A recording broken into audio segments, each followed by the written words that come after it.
Trust is a fragile thing. When it's broken by the people you love most, the pain can feel impossible to survive.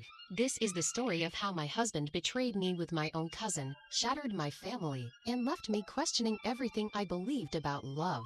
But sometimes the worst heartbreak leads to the greatest comeback. I never thought I'd be the woman telling a story like this. For 10 years, I believed I had the perfect marriage. My husband, Daniel, and I had built a life together from almost nothing. We met in college, fell in love quickly, and spent years supporting each other through every challenge. When he lost his job, I worked extra hours to keep us afloat. When I wanted to start my own business, he encouraged me. At least, that's what I thought. Looking back now, I realized there were signs that something wasn't right. The late-night phone calls, the secretive smiles whenever he looked at his phone, the sudden interest in his appearance after years of barely caring what he wore. But I trusted him, and trust can make you blind. My cousin Olivia had always been close to me. Growing up, we were practically sisters. We spent holidays together, shared secrets, and supported each other through breakups and disappointments. When Olivia moved back to town after her divorce, I was thrilled. I invited her over for dinner almost every weekend. Daniel seemed happy too. At first, I thought it was because he enjoyed having family around. I couldn't have been more wrong. The first red flag appeared during my birthday party. I was talking with friends when I noticed Daniel and Olivia laughing together in the kitchen. There was nothing obviously inappropriate, but something about the way they looked at each other made me uncomfortable. I pushed the feeling aside. I told myself I was imagining things. Weeks turned into months. Olivia started showing up more often. Sometimes she'd come over even when I wasn't home. Daniel would casually mention that she had stopped by for coffee. I thought nothing of it. After all, she was family. One evening, I came home early from work because I had a terrible headache. The house was quiet. As I walked toward the kitchen, I heard voices. Daniel and Olivia. They stopped talking the moment they heard me enter. The silence felt strange, almost guilty. "Hey," Olivia said nervously. I smiled and greeted her, but a small knot of suspicion began forming in my stomach. That night, I asked Daniel if everything was okay. He laughed. "You're being paranoid." Maybe I was, so I let it go. A few weeks later, Olivia suddenly became distant. She stopped answering my texts. She canceled our plans repeatedly.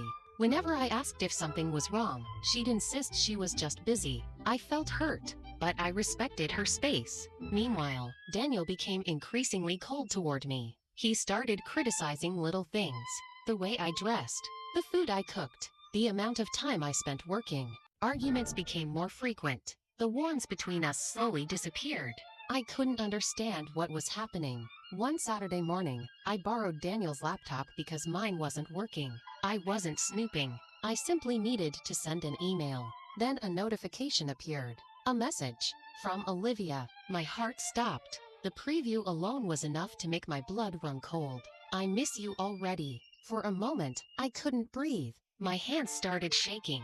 I opened the conversation. What I found destroyed my world. Months of messages, secret meetings, declarations of love, plans for a future together. They weren't just having an affair. They were in a relationship, a serious one. The two people I trusted most had been betraying me behind my back. I sat there staring at the screen as tears streamed down my face. Every memory suddenly felt contaminated. Every family gathering, every dinner, every smile, all lies. When Daniel came home, I confronted him immediately. I showed him the messages. I expected denial, maybe even remorse. Instead, he looked relieved, as though a burden had been lifted. "I'm sorry," he said, "but I'm in love with Olivia." The words hit me harder than any physical blow ever could. 10 years together, reduced to a single sentence. I asked how long it had been going on. 8 months. 8 months of deception. 8 months of humiliation. 8 months of making me look like a fool. Then came the final knife to the heart. Daniel told me he was leaving. Not eventually.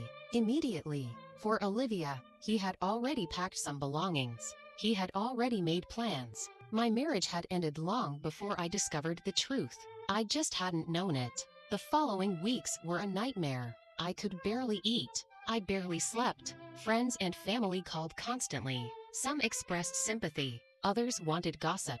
The hardest part was dealing with the betrayal from Olivia. A husband choosing another woman is painful enough, but losing a cousin who felt like a sister, that pain cuts differently. I blocked both of them. I needed distance. I needed peace. I needed time to survive. The divorce process moved surprisingly quickly. Daniel seemed eager to move on. That hurt too. I had spent years building our life together. He couldn't wait to erase it. Meanwhile, social media became torture. Mutual friends occasionally shared photos. Daniel and Olivia smiling together. Vacation pictures. Romantic dinners. Happy couple moments. At first, every image felt like another wound. Then something unexpected happened. I stopped looking. I stopped caring. Not completely, but enough to begin healing. I started focusing on myself for the first time in years. I joined a gym. I traveled. I spent more time with supportive friends. I expanded my business. Slowly, my confidence returned. I realized something important. The affair wasn't a reflection of my worth. It was a reflection of their character. People who genuinely care about you don't betray you. People with integrity don't lie for months. People who respect you don't destroy your trust. A year passed. Then another. Life became good again. Not perfect, but peaceful. One afternoon, I received an unexpected message from an old mutual friend. Apparently, Daniel and Olivia were having serious problems. Constant arguments, trust issues, financial stress. I wasn't surprised. After all, relationships built on betrayal rarely create a foundation of trust. If someone is willing to cheat with you, they're often willing to cheat on you too. Several months later, I learned they had separated. Again, I wasn't happy about it. I wasn't celebrating. I simply felt indifferent. The chapter was closed. The revenge I once dreamed about no longer mattered. Because the greatest revenge wasn't watching them fail. It was watching myself succeed. Today, I own a thriving business. I have incredible friends. I have peace. Most importantly, I have self-respect. Sometimes people ask whether I would change the past if I could.